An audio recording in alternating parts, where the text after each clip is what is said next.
Good morning.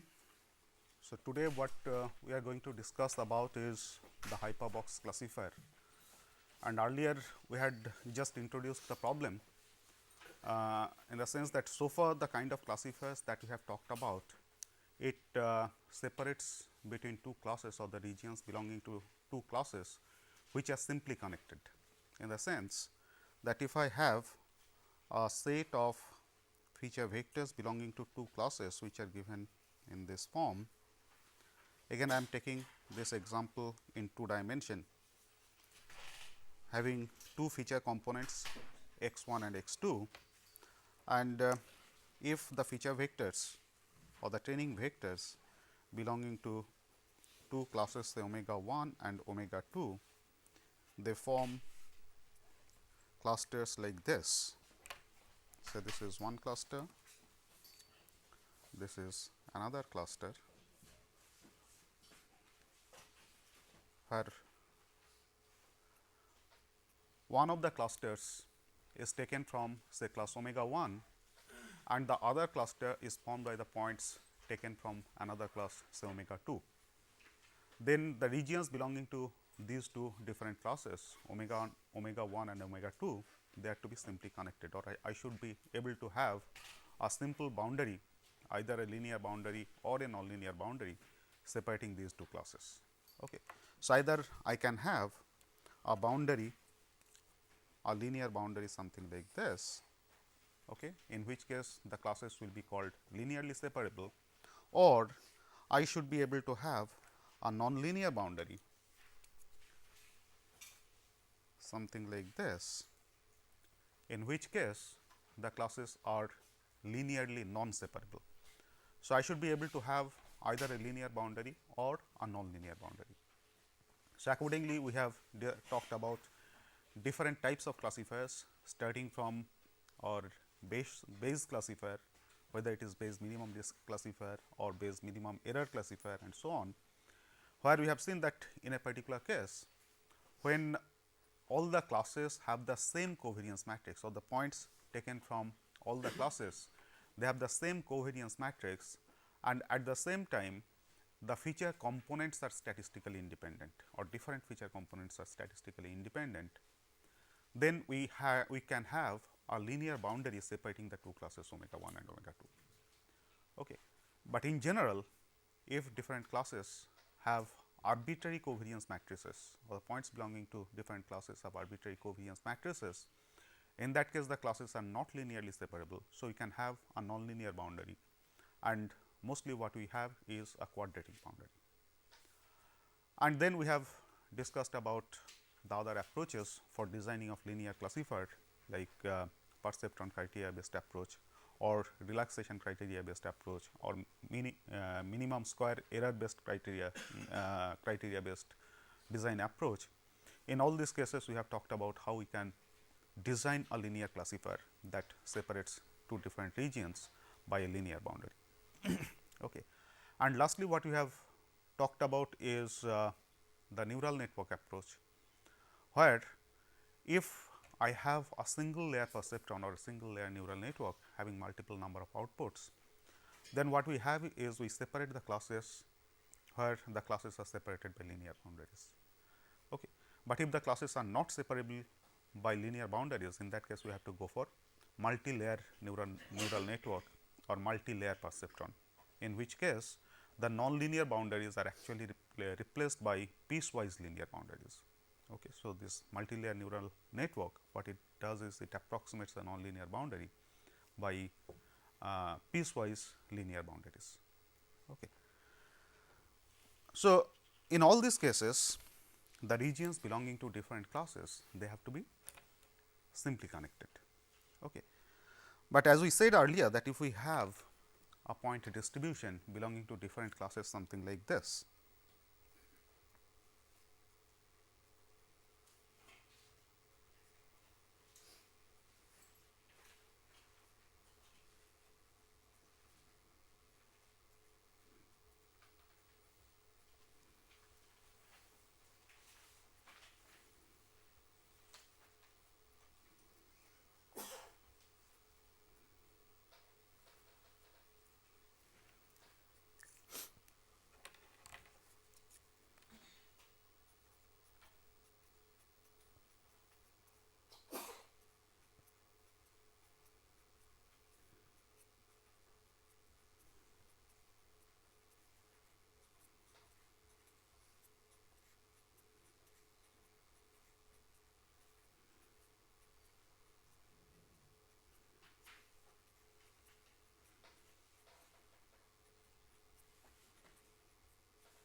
So, say these are the distribution of points belonging to two different classes, okay, where you can assume that all the red points they belong to one class, whereas the green points belong to another class. Okay. Not only that, I can have some arbitrary distribution something like this as well.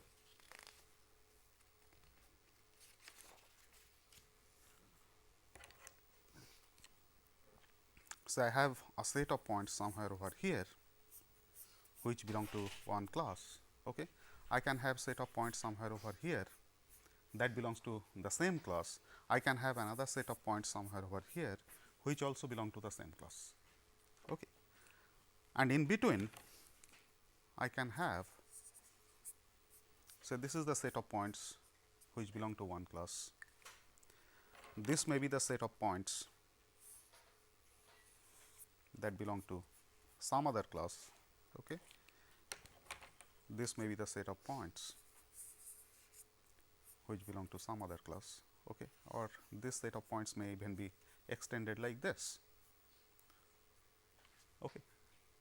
So, if the point distribution is a complicated point distribution something like this, you find that neither a linear boundary, obviously a linear boundary cannot separate among these classes, even a nonlinear boundary is also unable to separate between different classes. Okay. So, how we can design a classifier that can even classify the point distributions or the class distributions which are given like this. Okay. So, I just pointed out during our introductory lectures that we can go for a set of hyperboxes. That is, what I do is you divide this space into a number of hyperboxes something like this.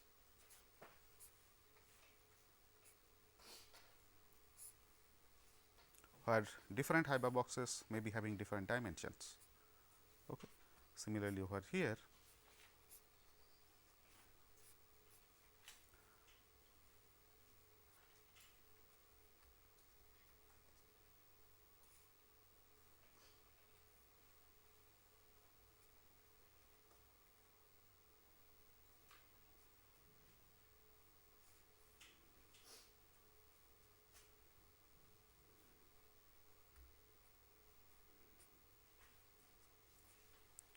okay. So, in this two dimensional example, I can assume that those hyperboxes are represented by rectangles. So, I have a set of rectangles which represent one particular class. I have another set of rectangles which belong to another particular class. Okay. And if somehow we can assign the class level to these different rectangles. Okay. So, I can say that these are the rectangles which represent class say omega 1 and these are the rectangles which represent class omega 2. Similarly, I can have a set of rectangles over here that will represent class omega 3. I will have a set of rectangles covering this region which will belong to class omega 4 and so on. So, during the training process, during the training of the classifier, we have to identify this set of rectangles or the set of hyperboxes. Okay. So, next time during the testing or when you actually go for classification of unknown feature vectors, I simply see that what is the position of the unknown feature vector with respect to these hyperboxes which are already generated. Okay. So, if the unknown feature vector that falls somewhere over here. So, this is the location of the unknown feature vector. Okay. Then I can immediately say that because this unknown feature vector is lying within a rectangle which is labeled as class omega 1. So, this unknown feature vector also belongs to class omega 1. Okay. Whereas, if the unknown feature vector falls somewhere over here, okay, then immediately I can say that because this unknown feature vector falls within a rectangle which is labeled as class omega 2. So, this unknown feature vector also belongs to class omega 2. Okay. So, that way I can define or I can generate a set of hyperboxes based on the training samples which are given, and those hyperboxes are given the class levels based on from which training samples, or the training samples belonging to which class that particular hyperbox has been generated. So, that becomes the class level of that particular hyperbox. And once I get the class level of the hyperboxes, then while testing or while in actual operation, I just find out that in which of these hyperboxes that unknown feature vector is situated. So, this unknown feature vector gets the same class level as that of the hyperbox. Okay. So, these hyperboxes are to be generated during the training operation of the classifier. Okay. Now, suppose I have a situation something like this. So, I have one hyperbox somewhere over here. Okay. Now, what is the advantage of these hyperboxes or the advantage of the rectangles? Once I divide the space, the feature space, into a number of hyperboxes or into a number of rectangles, you find that such rectangles or such hyperboxes can be defined using just 2 points. Okay. If I know what is the left bottom point, okay, and if I know what is the right top point, that is sufficient to define the hyperbox. Okay. So, one of the points, this point, the left, because if I plot it against our conventional 2-dimensional coordinate system, so this is my x1 feature, this is the x2 feature. Okay. You find that corresponding to this left bottom point, both the features x1 and x2, they are minimum. Okay. Similarly, corresponding to this top right point, both x1 and x2 feature values are maximum. Okay. So, accordingly, this point is called a mean point,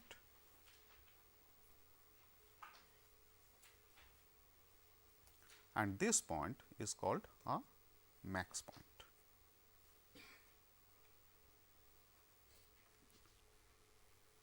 Okay.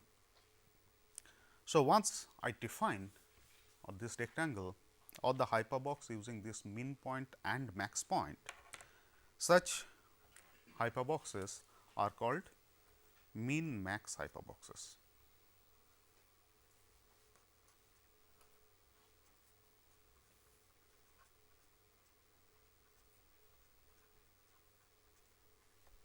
Okay.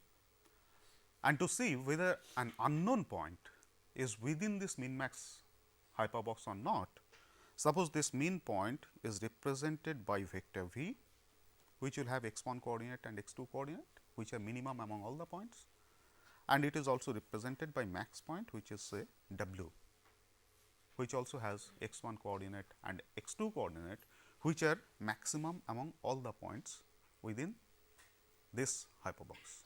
Okay. Now, so similarly, if I have n dimensional feature space or the feature vectors are n dimensional feature vectors, then all the n coordinates for this mean point will be minimum among all the points. Similarly, all the coordinates for the max point, all the n coordinates for the max point will be maximum among all the feature vectors which are given. Okay. So, if I say that a point P, I want to check whether a point P belongs to this hyperbox or not. Okay. So, let us consider the ith dimension. Say I have this unknown point P, and I want to check whether this point P belongs to this hyperbox or it does not belong to this hyperbox. Okay. So, suppose let me take that P I to represent the ith dimension of this feature vector P. It is ith dimension. So, 1 out of that n. Okay.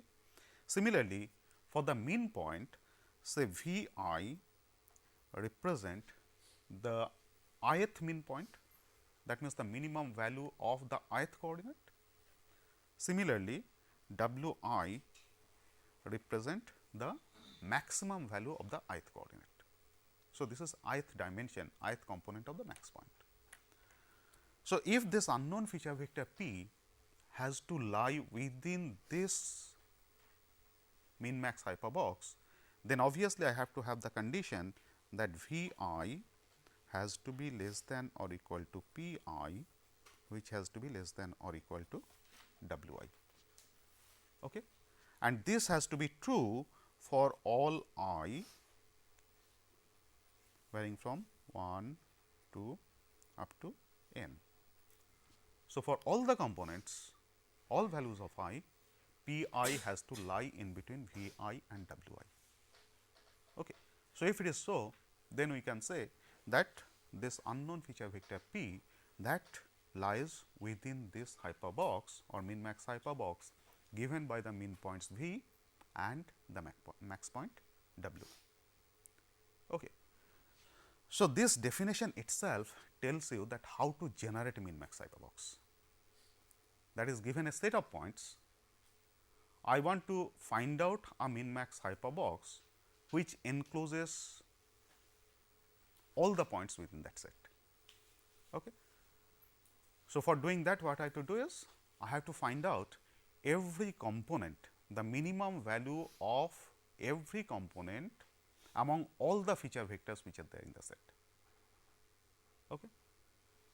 So, if I have 50 points within the set, for each of these feature vectors, I have to find out the first component. So, I will have 50 first components. Minimum of that will give me the first coordinate of the min point. Okay. Similarly, coming to the second dimension, I will get 50 components coming from 50 different feature vectors. I have to find out minimum of that. That gives me the second coordinate of the min point. Similarly, the maximum values will give me the corresponding coordinates of the max point. Okay. So, given a set of points, for every component, the minimum values will give me the min point and the maximum values will give me the max point. And you find that that follows from this particular condition, that if P lies within the min max hyperbox, then every component of P has to be within the minimum and maximum values of the corresponding components. Okay.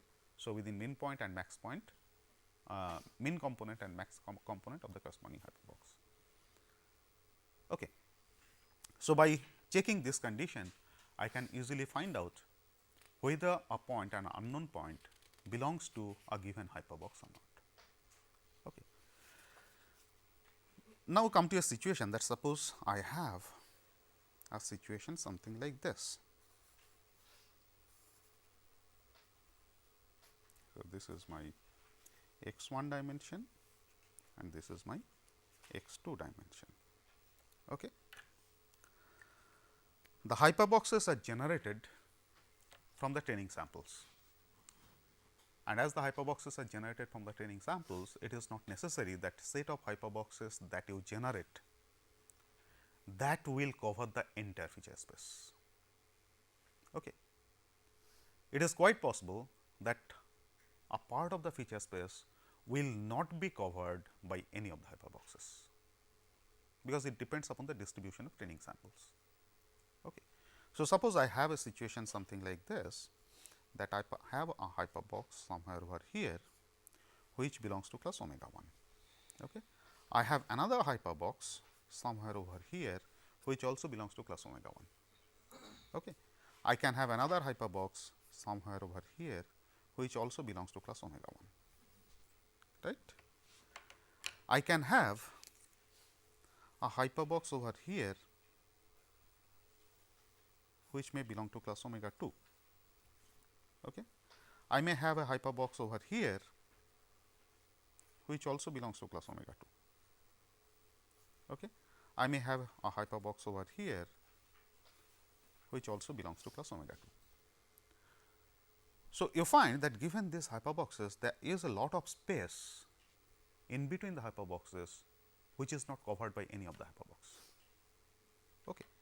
So, if a feature vector, unknown feature vector, because these hyperboxes are created using the training samples. So, it is obvious that all the training samples which are given, they are covered at least by one of the hyperbox. Okay. But given an unknown sample, if an unknown sample falls somewhere over here, Okay. So, this is the position of the unknown sample. As this unknown sample does not belong to any of the hyperbox. So, should we say that this unknown sample does not belong to any of the classes? Okay. So, it is quite logical that if I can have some measure by which I can classify this unknown sample as well. Okay. So, one of the approaches what we discussed about the minimum distance classifier, that is you try to find out what is the distance of this unknown sample from different hyperboxes. Okay.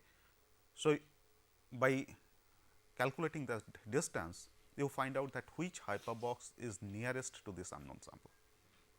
Okay. And I can classify this unknown sample to the nearest hyperbox or the class of the nearest hyperbox. That is one of the way where we go for minimum distance classification sort of thing combined with this hyperbox classifier.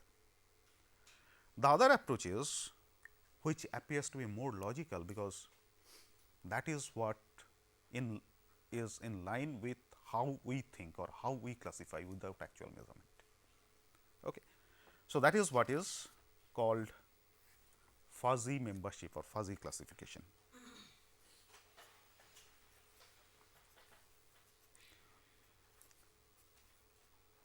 I will not go into the details of fuzzy theory, but I will just introduce what is the concept of fuzziness and how this fuzziness can be combined along with our hyperbox concept, so that we can have a definition of fuzzy hyperbox or fuzzy hyperbox set. Okay. So, the concept of fuzziness is something like this. Let us take a simple example, that given a set of persons, a large number of persons, we want to say that who are the persons who are tall, who are the persons who are short, and who are the persons who are say medium height. Now, while doing this, we never take a tape, find out what is the height of a person, and accordingly we classify whether the person is tall or the person is short. Okay. Or we also say that the person is very tall. Okay. We say that the person is tall, but not so tall. Similarly, short, but not so short. Okay. So, when we decide something or when we classify something, we do not really classify in the hard manner. Okay. It is not that if the height of the person is above 6 inches, he is tall. We never do that. But what we do is some sort of approximation, or given a set of classes, we want to find out that what is the likelihood that a person belongs to one of the classes. Okay. So, that is how we say that the person is very tall, the person is tall, person is not so tall, he is very short, not so short or short, things like that. That means, when we are doing some sort of classification, in our classification we are incorporating some sort of fuzziness. Okay. So, if I put it something like this, that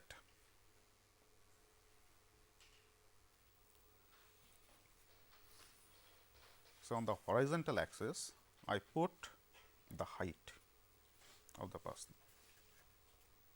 okay, and on the vertical axis I will put something like membership grade.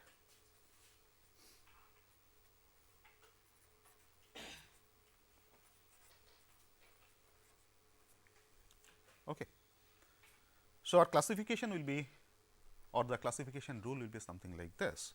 So, if the person is height is between say 6 feet and say 6 feet 6 inches, I will say that the person is tall. So, this is the region when I say that the person is tall roughly. Okay. If it is between say 4 feet to say 4 feet 6 inches, we said that the person is short. Okay. and somewhere in between say 5 feet to say 5 feet 6 inches, we say that is medium or say standard. Okay. Because in India most of the persons are within this category 5 feet to 5 foot 6 inches, right. So, I can take this as standard or medium, right. So, the membership grade can be put something like this, that if the person is tall, I can say that these are 3 different sets. Okay. One set is tall, termed as tall, one set is termed as standard, the other set is termed as short. So, I just want to classify like this, that the whether the person belongs to this set tall or the person belongs to this set short or the person belongs to this set standard, right. So, if a person has a height which is within 6 feet to 6 feet 6 inches, then obviously the person is tall. So, the membership to this particular set tall has to be equal to 1. Okay. If the height is in between 4 feet and 4 feet 6 inches, the membership to this set has to be 1, that is maximum. If it is within this, membership to this set has to be 1, that is maximum, right. And you find that I have a lot of space between 4 feet 6 inches to 5 feet, similarly 5 feet 6 inches to 6 feet, similarly beyond 6 feet 6 inches, below 4 feet. Okay. So, these are the different height regions which are not marked as belonging to any of these sets. Okay. So, I will have a maximum value of say equal to 1, maximum membership grade equal to 1, and when the height is between 4 feet to 4 feet 6 inches, the membership given to this particular set is 1. Between 5 feet to 5 feet 6 inches, the membership given to this set is 1. Between 6 feet and 6 feet 6 inches, the membership given to this set is 1, that is the maximum. Okay. And the remaining region, it can be done like this.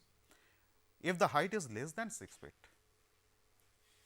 depending upon the difference from 6 feet, I can reduce the membership grade. Okay.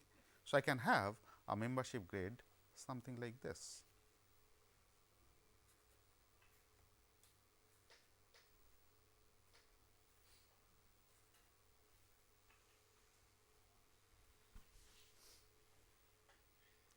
Okay. So, over here in this region, let us consider say 5 feet 6 inches to 6 feet. Okay. If the height is say around 5 feet 9 inches. Okay.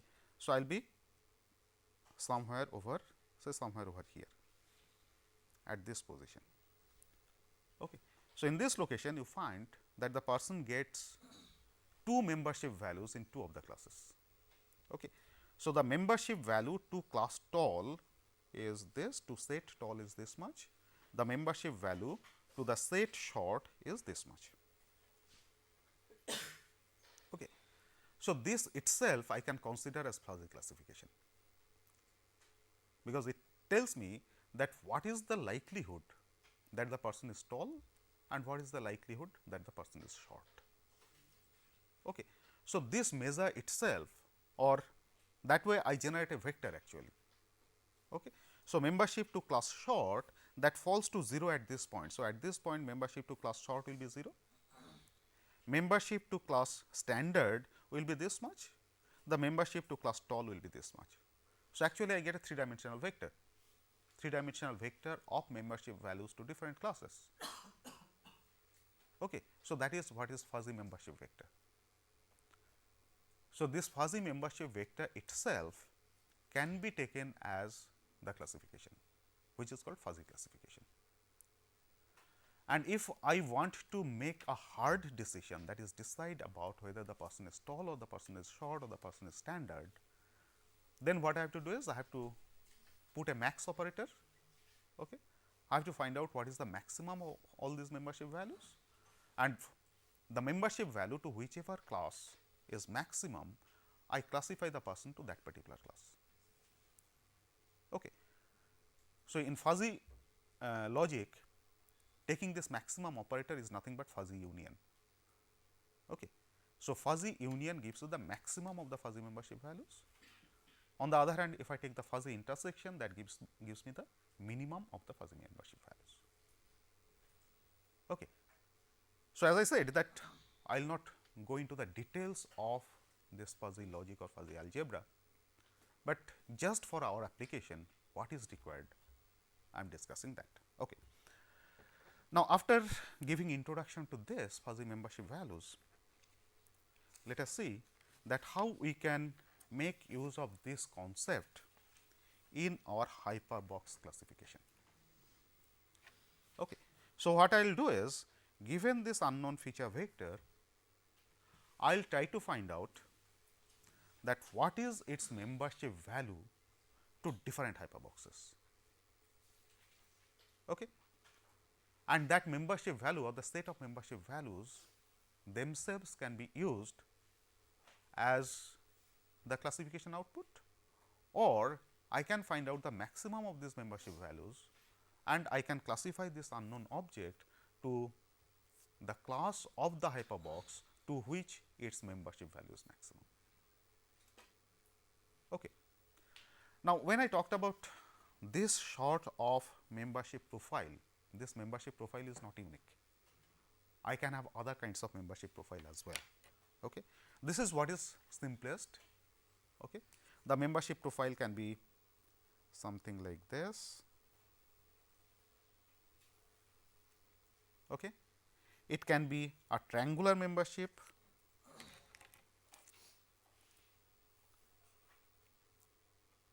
something like this.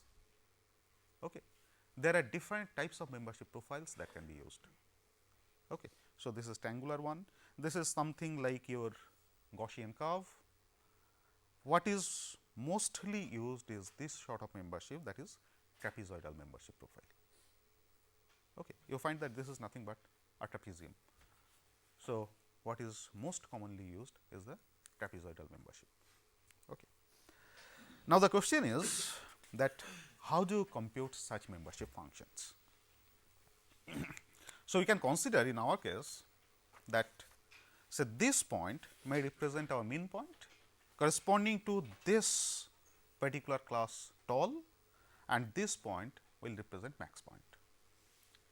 Okay. So, as we said that if the unknown feature vector falls within the hyperbox, that means within the mean point and max point, then the membership value to that particular class will be highest, that is equal to 1. As it falls beyond mean point or beyond max point, not within the hyperbox, the membership value has to be reduced depending upon its distance from the hyperbox, and the distance I can compute as distance from the mean point if it falls to the left of mean point, or I can compute the distance to be dispensed from the max point if it falls to the right of the max point. Okay. So, the kind of situation that I have is like this.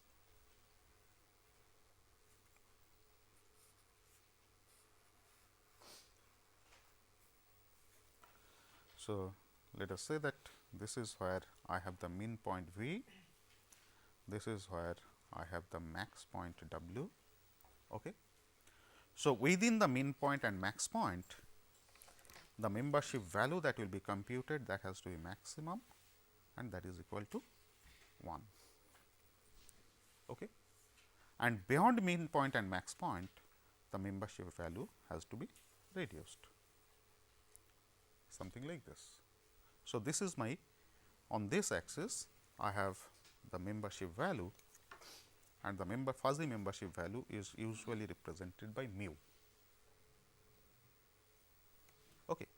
That is what is conventionally used. I can use some other later as well, that is not a problem, but if I use something else I have to define what I am using. But if I use this symbol, it is known to everybody that this represents fuzzy membership function. Okay. So, how do I compute this sort of membership function given the mean point and the max point, that is V and W? Okay. I am just writing in 2 dimension. Okay. Actually, I have multi-dimensional feature vectors. So, this both this mean point and max point v and w will be multi-dimensional vectors. Okay. So, if I define a function like this, so as I have multiple number of hyperboxes, okay, so I have to identify which hyperbox is it. So, suppose I consider a jth hyperbox and the membership function value that will be computed by this jth hyperbox is represented by b j. Okay. So, I have to get an expression of this b j, and b j will depend upon 3 terms or 3 of the variable 3 arguments.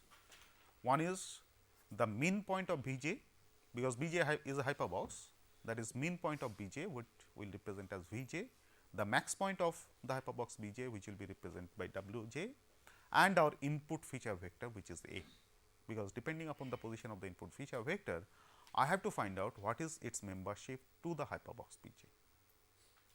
Okay. So, I can have a functional representation something like this, say b j arguments are, suppose my input feature vector a, okay, then v j which is the mean point and w j which is the max point. Okay. So, these are the 3 arguments on which this b j will compute the membership function, and this membership function can be computed like this.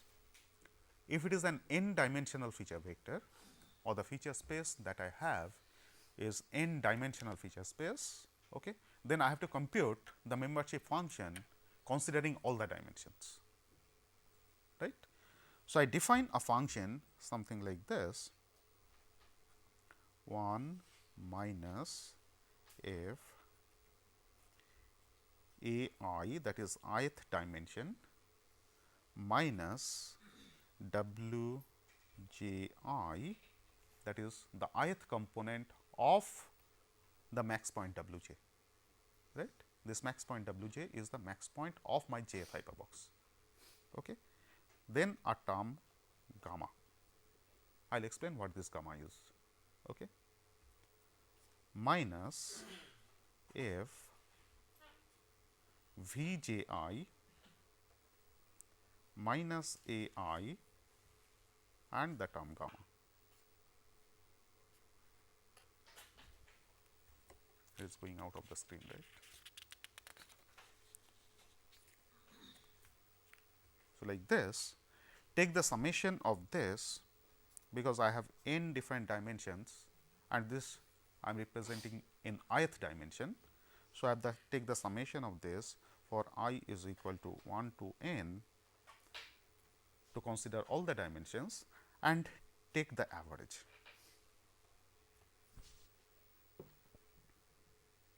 Okay. But still this is not complete, because I have not defined what are these functions f, right. So, I can define this function f like this, that f x gamma, okay, this will be equal to 1 if x into gamma is greater than 1. Okay. This will be x into gamma if x into gamma lies between 0 and 1. Okay. And this will be equal to 0 if x into gamma is negative or less than 0. This is how I define the function f.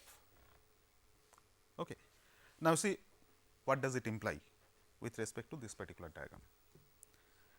If the point a I am considering only the ith dimension, okay, that is true for all other dimensions. If I consider the vector a, which is the unknown feature vector here, falls within the hyperbox, okay, I am considering the ith dimension. So, let me put this as V I, this as W I, and A I will be somewhere in between. Okay. So, if A I lies somewhere in between, that means A I will be greater than V I, but A I will be less than W I. Okay. Now, come to this term, A I is less than W I. Okay. So, A I minus W j I will be less than 0. Similarly, A I is greater than V I. So, V j I minus A I, that will also be less than 0. And in this functional definition, this x is nothing but A I minus W j I or V j I minus A I. Okay. So, both these terms being negative, my x into gamma, that will also be negative, right. Gamma is a positive quantity. So, this x into gamma, that term will also be negative. So, I am in this region, in this definition, because x into gamma is less than negative, is less than 0, it is negative. So, f x gamma, that becomes equal to 0. So, both these functional values f a I minus w j I gamma and f v j I minus a I gamma, both of them are zeros. As both of them are zeros, this summation or a single term in this summation returns me a value 1, which is summed over I equal to 1 to n. So, I get value equal to n, because this 1 is being added n number of times. Take the average, divide by n, I get a value equal to 1. Okay. So, that clearly shows that if the point lies between min point and a max point, then the membership value which is computed, that will be equal to 1. Is that okay? Now, let us come to the other case. Suppose the point lies to the left of V I. If the point lies to the left of V I, then A I will be less than V I, at the same time A I will be less than W I. Okay. So, if A I is less than V I, then this term is positive, because this is V j I minus A I and A I is less than V I. So, this term is positive. Coming to this term, A I is also less than W I. Okay. So, A I minus W j I, that will be negative. Since that this term is negative, so the value of this function is equal to 0 as per this definition. Whereas, value of this function will be either this or this, depending upon what is the value of V j I minus A I times gamma. Okay. So, if V j I minus A I times gamma is greater than 1, then the value of this f x gamma is equal to 1. If this value is equal to 1, then what does this term give me? 1 minus 1, that is equal to 0. Whereas, if V j I minus A I times gamma is in this region, it is between 0 and 1, then the output given by this term is 1 minus x times gamma. Okay. So, 1 minus x times gamma, what is x? X is nothing but the distance from the mean point. So, that is my x. Okay. So, it is 1 minus x times gamma, that means I get a straight line with a slope equal to gamma. So, that is this straight line. Similarly, if the point falls to the right of W I, okay, in that case, that means A I is greater than W I. A I is also greater than V I, right. So, A I minus W j I, this term will be positive, whereas V j I minus A I, this term will be negative. As this term is negative, so this functional value will be equal to 0. This functional value will be either this or this. So, if the distance from W j I of the point times gamma is very large, it is greater than 1, then the output will be 0. This functional value, the membership value will be equal to 0. Whereas, if the distance time gamma is in the range 0 to 1, okay, then the output is 1 minus this. Again, I get a straight line with a slope which is equal to minus gamma. Okay. So, those are these two different straight lines. Okay. Now, see what does this gamma do over here? Over here gamma is the slope of the straight line, over here minus gamma is the slope of the straight line. That means, the gamma, this particular parameter gamma is indicating how steep this line is. Okay. If the gamma is high, then the straight line will be something like this. Sorry, if the gamma is high, then the straight line will be something like this. Okay. The slope will be very high. If the gamma is small, then the straight line will be something like this. And that is what indicates the degree of fuzziness. Okay. When the straight line is bending in this direction, that is, the slope is becoming more and more, that means we are moving more towards hard classification or crisp classification as it called. Okay.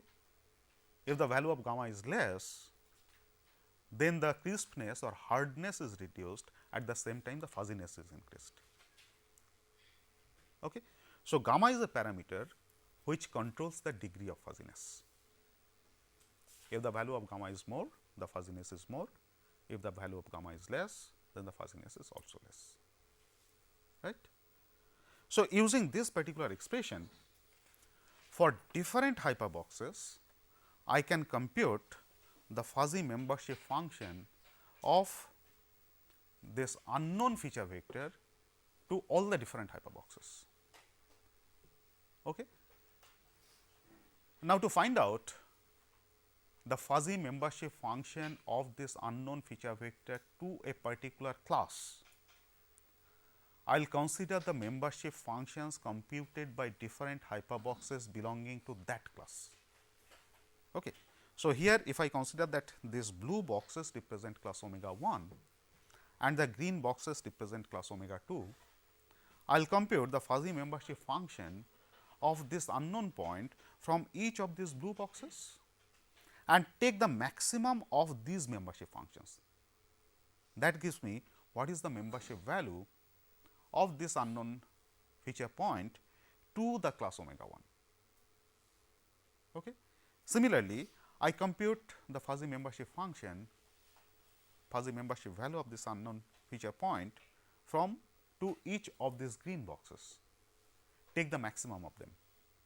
That gives you what is the membership value of this point to this particular class. Okay. And once I get that, I get two membership values, one for class omega 1, other one class omega 2. Okay. So, these two membership value themselves, as I said, can be used as fuzzy classification. And if I want hard or crisp classification, then I have to find out what is the maximum of these two. Okay. And whichever is maximum, I have to classify this unknown feature vector to that corresponding class. Is that okay? Now, how does this algorithm will actually work? I have a set of training samples. Say I have capital N number of training samples, let us assume.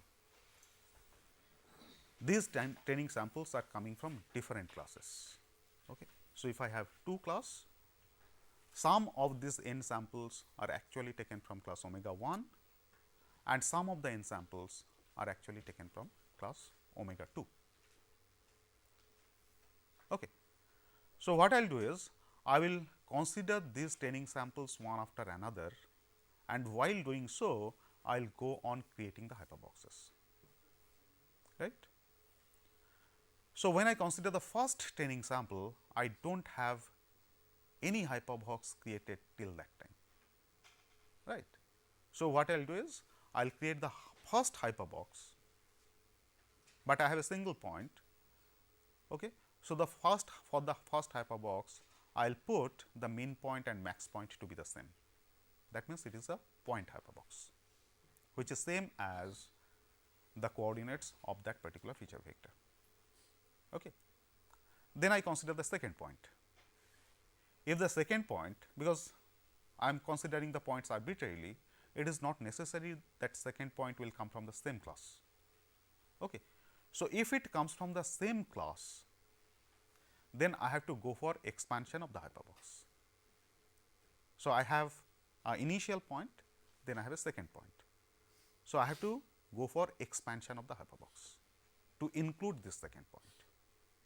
If it belongs to another class, to the second class, then instead of expansion of the previous hyperbox, because previous hyperbox belongs to some other class. So, instead of expanding the previous hyperbox, I have to create a second hyperbox, again a point hyperbox, because this is the first point coming from the second class. So, I have to create a second hyperbox, which is again a point hyperbox, for which the min point and max point is same. Okay. And I have to go on doing that. Wherever possible, I have to expand an existing hyperbox to include the new point which is considered, otherwise I have to create a new hyperbox. Now, while I expand the hyperbox, then there is a danger. The danger in the sense, if I come back to this figure, yeah, see over here. Sir, if any point is within a already within a hyperbox, that is within the maximum range, Yeah. then should we expand that hyperbox? No, we should not. If it is already within that hyperbox, that means it is already covered. If it is not covered, okay. Suppose in this particular case, I go on expanding this particular hyperbox. If I expand this particular hyperbox, you find that it covers points from another class. Okay. So, when I expand an existing hyperbox, then there is a risk that the amount of error that you will incorporate, that will go on increasing. So, one extreme case is every point is considered as a point hyperbox. The other extreme case is all the points, irrespective of its class belongingness, is put into the same hyperbox. Okay. So, if every individual point is taken as a point hyperbox, I do not have any error. In the other case, I have maximum error.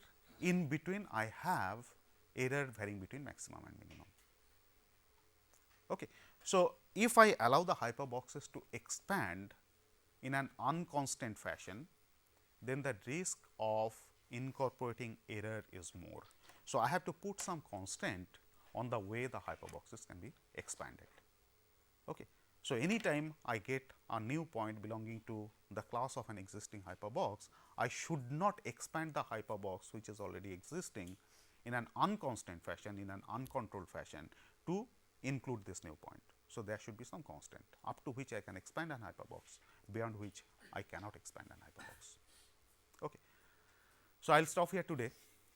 We will continue with this discussion in the next class. Thank you.